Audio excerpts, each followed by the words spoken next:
Hello दोस्तों,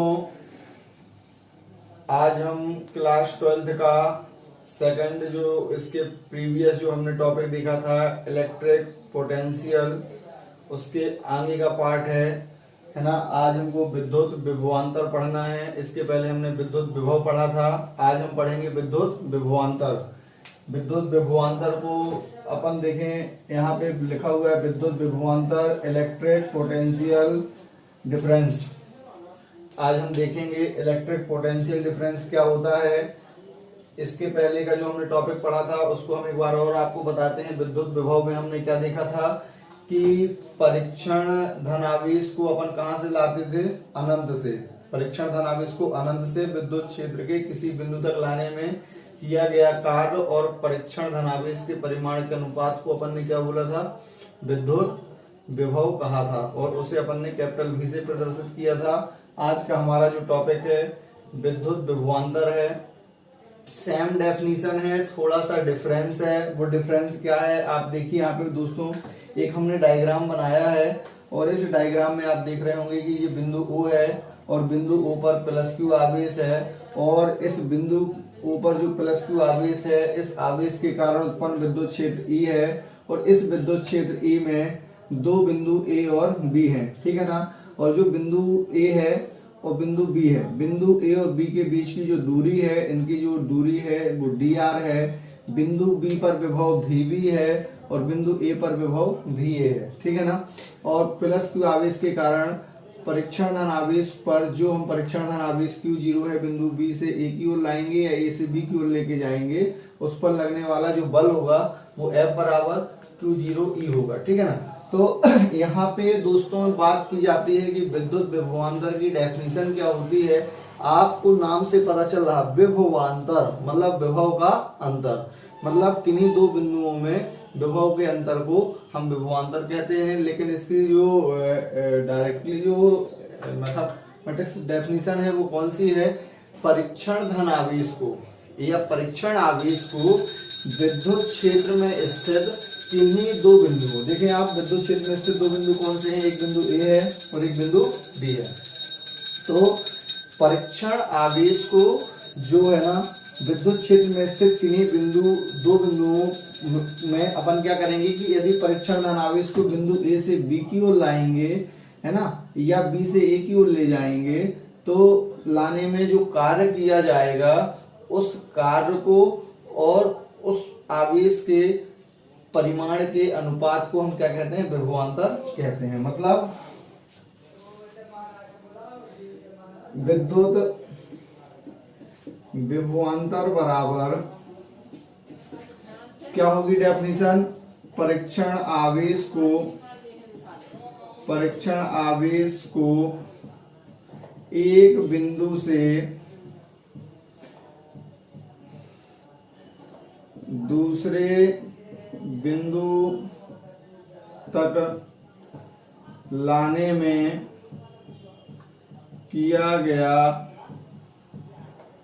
कार्य बटे परीक्षण आवेश का परिमाण। आप दोस्तों देख सकते हैं यहाँ पे हम परीक्षण आवेश को बिंदु B से A तक ले जा सकते हैं या A से B तक ले जा सकते हैं। उसको लाने में मतलब यहाँ पे परीक्षण आवेश को अनंत से नहीं लाना, विद्युत क्षेत्र में ही स्थित दो जो बिंदु दिए हैं उन्हीं दोनों बिंदुओं के बीच या तो A से B की ओर ले जाइए या B से A की ओर ले जाने में जो कार्य किया जाता है और उसके परिमाण मतलब आवेश के परिमाण के अनुपात को हम क्या कहते हैं, विद्युत विभवांतर कहते हैं। देखिए लिखा हुआ है विद्युत विभवांतर बराबर परीक्षण आवेश को एक बिंदु से दूसरे बिंदु तक लाने में किया गया कार्य बटे परीक्षण आवेश का परिमाण। यहाँ पे अब देखें आप, जो बिंदु B है, बिंदु B का विभव क्या होगा, उच्च होगा। VB जो है उच्च विभव पर होगा। VA क्या होगा, जो बिंदु A का विभव होगा वो निम्न विभव पर होगा। तब हम विभवांतर कैसा लिखेंगे, VB माइनस VA बराबर परीक्षण धन आवेश को हम B से यदि A की ओर ले जाते हैं तो W B से A की ओर ले जाने में, इसका अर्थ ये होता है B इंडिकेट A लिखा है, मतलब आवेश को B से A तक लाया गया है अपॉन Q0। या इसी को मतलब ये अपना क्या हो गया, फॉर्मूला हो गया। ये फॉर्मूला अपना काय का हो गया, विद्युत विभवांतर का। यदि बात की जाए राशि की, तो राशि क्या होगा, राशि अदिश है। जो राशि अपनी विद्युत विभव थी, विद्युत विभव भी अदिश राशि थी, विद्युत विभवांतर भी अदिश राशि है। मात्रक की बात की जाए तो मात्रक SI वोल्ट होगा, और CGS मात्रक की बात की जाए, CGS मात्रक तो क्या होगा, स्थिर वोल्ट होगा। ठीक है ना दोस्तों। और यहाँ पे आपने क्या देखा, राशि क्या है, अदिश है, SI मात्रक क्या है, वोल्ट है, CGS मात्रक क्या है, स्थिर वोल्ट है। इसका DF देखा जाए, DF तो DF कैसे निकालोगे, कार्य का आप सबको पता है, कार्य का मैंने क्या बताया था, mL² T−2/AT। AT आवेश का है, ठीक है ना। तो ये आवेश का ऊपर जाएगा तो क्या हो जाएगा, mL² T−2 A−1 और T−1। तो यहाँ पे बेस इक्वल है तो ऐड हो जाएगा, तो क्या हो जाएगा, mL² T−3 A−1। इस तरह से आपका जो डायमेंशन फॉर्मूला होगा, है ना, इलेक्ट्रिक पोटेंशियल डिफरेंस का क्या होगा, mL² T−3 A−1 होगा। तो आपने क्या देखा, राशि देखी, मात्रक देखा, दोनों मात्रक देख लिए, डायमेंशन फॉर्मूला देख लिया, ठीक है ना। और इसका फॉर्मूला तो आपने देख ही लिया, जो फॉर्मूला अपन ने बताया है, जिसका फॉर्मूला है, डेफिनेशन हमने आपको समझाई, एक बार और समझ लीजिए। परीक्षण आवेश को विद्युत क्षेत्र में स्थित किन्हीं दो बिंदुओं पर, मतलब जो दो बिंदु हैं उन बिंदुओं पर एक बिंदु से दूसरे बिंदु तक ले जाने में या लाने में किया गया कार्य और परीक्षण आवेश के परिमाण के अनुपात को हम क्या कहते हैं, विद्युत विभवांतर कहते हैं। और इसे जो है VB माइनस VA क्यों लिखा गया, VA माइनस VB क्यों नहीं लिखा गया, क्योंकि V जो VB है वो उच्च विभव है और VA का विभव निम्न है, क्योंकि बिंदु A पर विभव निम्न होगा और बिंदु B पर विभव उच्च होगा। इसलिए हम जब विभवांतर निकालते हैं तो उच्च विभव में निम्न विभव को क्या कर देते हैं, घटा देते हैं, तो विभवांतर निकल आता है। तो VB minus VA equal W से, W का मतलब है किया गया कार्य, W फॉर वर्क, B से A तक लाने में किया गया कार्य, और Q फॉर चार्ज, है ना। तो ये चार्ज निकल आया। तो आपका ये है जो टॉपिक था, वो टॉपिक था विद्युत विभवांतर, हमने देखा। अब बात आती है विद्युत क्षेत्र में जो विद्युत विभव है और विद्युत विभवांतर है, उसमें अंतर क्या होता है। एग्जाम में मान लीजिए आ जाता है विद्युत विभव और विद्युत विभवांतर में अंतर, तो आपने पॉइंट को पकड़ा होगा कि जो विद्युत विभव है सिर्फ एक ही अंतर है। विद्युत विभव में क्या होता है कि परीक्षण धनावेश को हम कहां से लाते हैं, अनंत से लाते हैं, विद्युत क्षेत्र के किसी बिंदु तक लाने में किए गए कार्य की गणना करते हैं। लेकिन विद्युत विभवांतर में हम क्या करते हैं कि विद्युत क्षेत्र में ही स्थित जो दो बिंदु होते हैं, उन्हीं दो बिंदुओं में एक बिंदु से दूसरे बिंदु तक लाने में किए गए कार्य की गणना करते हैं। मतलब विद्युत क्षेत्र में जो विद्युत विभव होता है उसमें परीक्षण धनावेश को अनंत से विद्युत क्षेत्र के किसी बिंदु तक लाने में किए गए कार्य की गणना की जाती है, और विभवांतर में विद्युत क्षेत्र में ही स्थित एक बिंदु से दूसरे बिंदु तक ले जाने में किए गए कार्य की गणना की जाती है। तो दोस्तों ये आज का हमारा जो टॉपिक था विद्युत विभवांतर और विद्युत क्षेत्र में विद्युत विभव और विद्युत विभवांतर में अंतर, दोनों में अंतर क्या होते हैं, दोनों में चेंजिंग क्या होती है। तो चेंजिंग यही रहती है कि जो परीक्षण आवेश होता है वो विद्युत विभव में अनंत से लाते हैं, विद्युत क्षेत्र के किसी बिंदु तक लाने में किए गए कार्य की गणना करते हैं। और जो विद्युत विभवांतर में क्या होता है कि विद्युत क्षेत्र में ही स्थित किसी एक बिंदु से दूसरे बिंदु तक लाने में किए गए कार्य की हम क्या करते हैं, गणना करते हैं। इसके बाद जो है, इसके बाद एक डेरिवेशन है दोस्तों, हम वो डेरिवेशन देखेंगे, उस डेरिवेशन को आपको लगवाते हैं, ठीक है ना।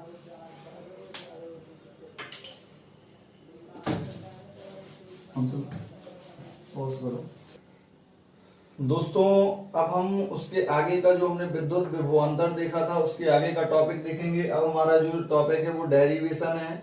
उसको देखिए, पहला क्या है, पॉइंट बिंदु आवेश के कारण उत्पन्न विद्युत विभव का व्यंजक। जैसा हमने फर्स्ट चैप्टर में बिंदु आवेश के कारण उत्पन्न विद्युत क्षेत्र की तीव्रता का व्यंजक पढ़ा था, ठीक उसी प्रकार का है बिंदु आवेश के कारण उत्पन्न विद्युत विभव का व्यंजक, ठीक है ना। तो यहाँ पे देखें दोस्तों, जो अपन को यहाँ देखना है वो क्वेश्चन क्या है, बिंदु आवेश के कारण उत्पन्न विद्युत विभव का व्यंजक। इसको इंग्लिश में भी देख लें आप, इंग्लिश में क्या बोलते हैं, potential at a point due to a point charge, मतलब बिंदु आवेश के कारण उत्पन्न, है ना, विद्युत विभव का व्यंजक। इसका डायग्राम देखिए दोस्तों, डायग्राम हमने आपके लिए बनाया है, डायग्राम में आप समझिएगा ध्यान से। बिंदु ओ है, बिंदु ओ पर प्लस क्यू आवेश है और इस चार्ज के कारण उत्पन्न इलेक्ट्रिसिटी क्या है, विद्युत क्षेत्र क्या है, ई है। और इस विद्युत क्षेत्र ई में दो बिंदु आपके क्या है, ए और बी है। बिंदु बी उच्च विभव पर है और बिंदु ए क्या है, निम्न विभव पर है। और बिंदु ओ से ए की जो दूरी है वो क्या है, आर है। आप चित्र में देख सकते हैं ओ से ए के बीच की दूरी क्या है, आर है। और दोनों बिंदुओं के मतलब ए और बी के बीच की जो दूरी है वो दूरी डी आर है। डी आर दूरी जो है वो अल्प दूरी कहलाती है। तो सबसे पहले हम क्या करेंगे दोस्तों, विद्युत क्षेत्र के कारण यहाँ पे हम सबसे पहले बल को कैलकुलेट करेंगे, ठीक है ना। आप देखेंगे चित्रानुसार विद्युत क्षेत्र के कारण परीक्षण आवेश Q0 पर लगने वाला बल क्या होगा, F बराबर Q0E। ये बल होगा विद्युत क्षेत्र के कारण, है ना, परीक्षण आवेश Q0 पर लगने वाला बल। हम परीक्षण आवेश को यहाँ पे अनंत पे से लाना है, अनंत पे हम रखा हुआ मानेंगे, है ना। तो F बराबर Q0E, है ना। तो इसको इक्वेशन हम दे देते हैं फर्स्ट। अब हम क्या करते हैं दोस्तों कि परीक्षण धन आवेश को बिंदु ए से बी तक लाने में किए गए कार्य की गणना करते हैं। पहले हम बिंदु ए से बी तक पहले अल्प कार्य निकालते हैं, फिर उसके बाद संपूर्ण कार्य निकालेंगे, है ना। तो देखें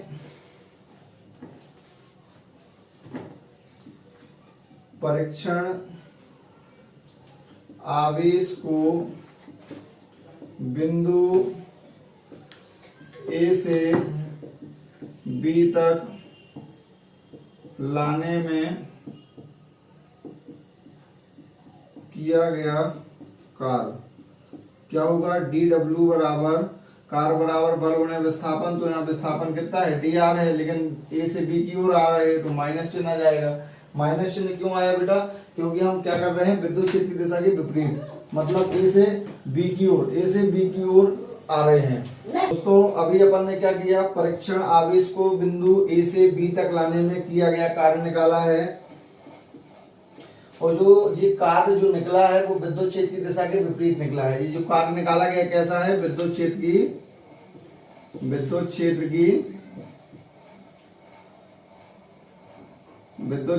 दिशा के क्या विपरीत, विद्युत क्षेत्र की दिशा के विपरीत कार्य निकाला है। अब हम क्या करेंगे दोस्तों, यहाँ पर F की वैल्यू रख देंगे समीकरण 1 से। देखें समीकरण 1 से F का मान रखने पर, जब आप F का मान रखेंगे तो dW बराबर माइनस F की वैल्यू क्या है, QE dr, ठीक है ना। यहाँ पे Q0 है, इसको Q0 कर लें। और यहाँ पे आप देखें प्लस Q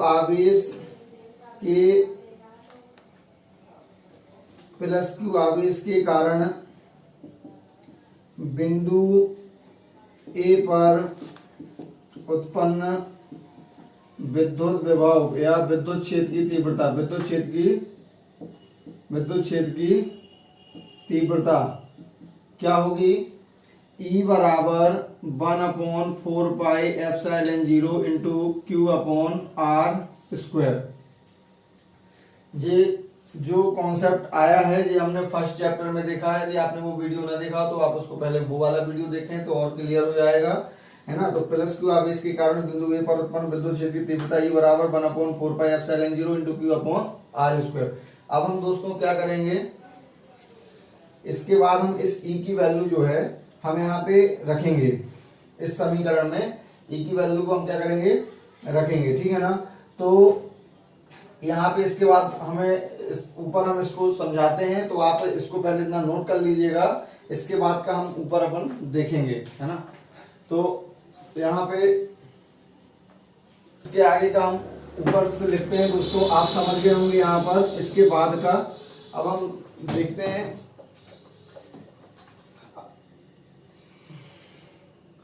अब आप लिखेंगे यदि परीक्षण धन आवेश को कहां से, अनंत से विद्युत क्षेत्र के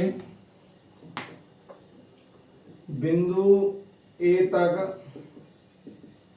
लाने में किया गया कुल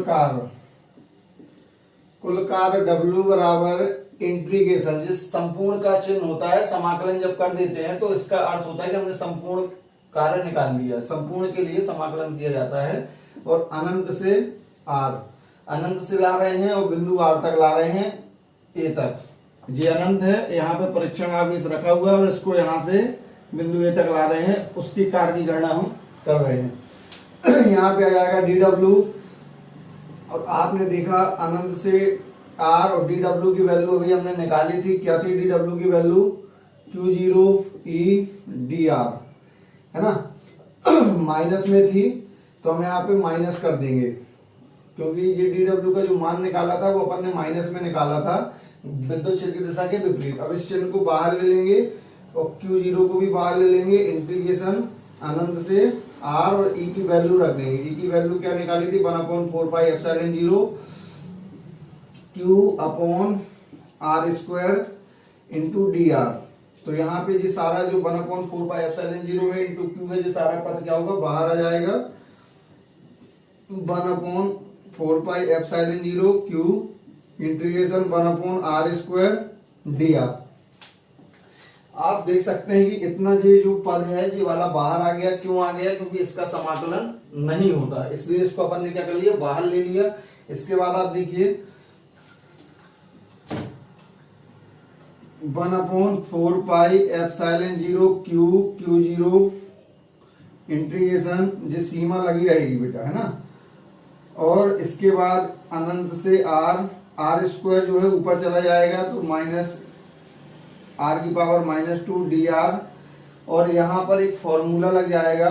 वो कौन सा फॉर्मूला है, समाकलन में आपने 11th में फिजिक्स में पढ़ा होगा।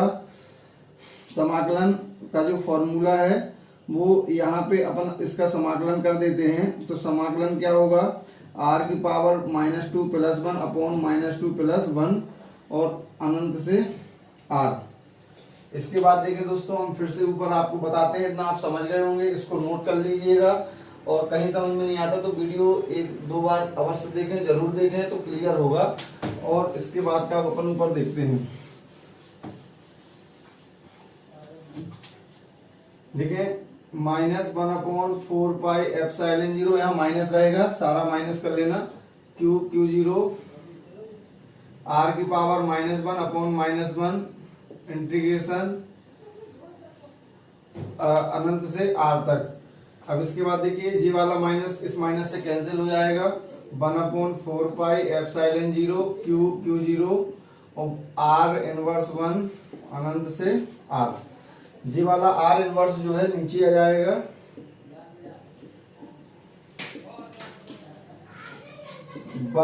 r अनंत से r। अब हम सीमा का क्या कर देंगे, सीमा का प्रसार करने पर, जब आप सीमा का प्रसार करते हैं तो उच्च सीमा में निम्न सीमा क्या हो जाती है, घट जाती है ना।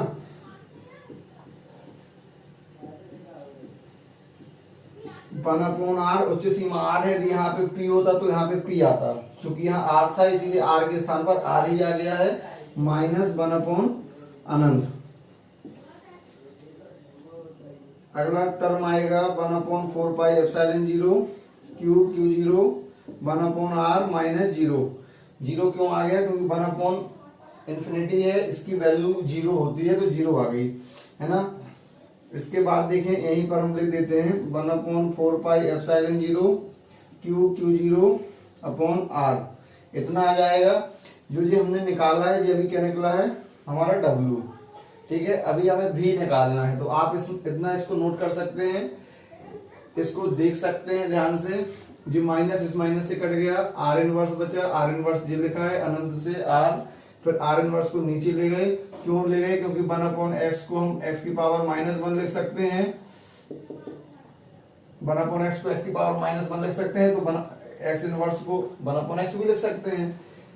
फिर यहाँ पे हमने क्या किया, जिस देखिए 1/r हो गया, अनंत से r, सीमा का प्रसार कर दिया, उच्च सीमा में निम्न सीमा घटा दी, 1/इंफिनिटी की वैल्यू 0 हो गई। क्या आ गया? 1/4πε0 Q0/r।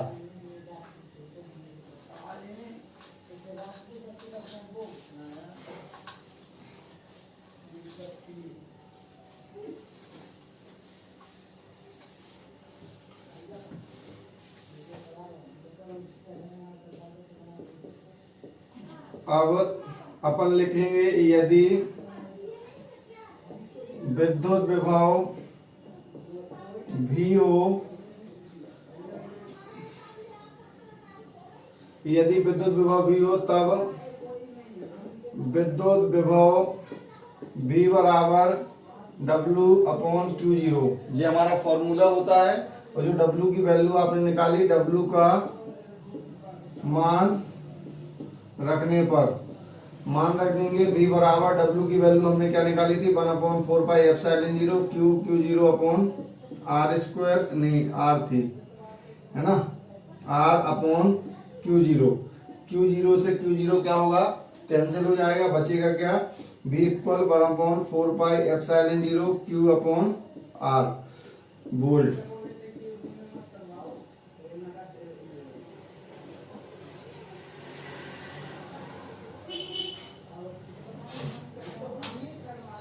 तो दोस्तों इस तरह से आज हमने बिंदु आवेश के कारण उत्पन्न विद्युत विभव का व्यंजक लिखा। थोड़ा बड़ा है, मैथमेटिक्स कॉन्सेप्ट लगे हुए हैं, फॉर्मूले लगे हुए हैं। हमने आपको एक एक चीज बताया है, आप उसको ध्यान से समझिएगा और उस वीडियो को पॉज करके, बार बार आपको हमने बोला वीडियो को पॉज करके उसको नोट कर लेना, तो और क्लियर हो जाएगा। जब आप उसको नोट्स बना के लिखोगे, अच्छे से समझोगे, जो समझाया गया है तो जरूर समझ में आएगा।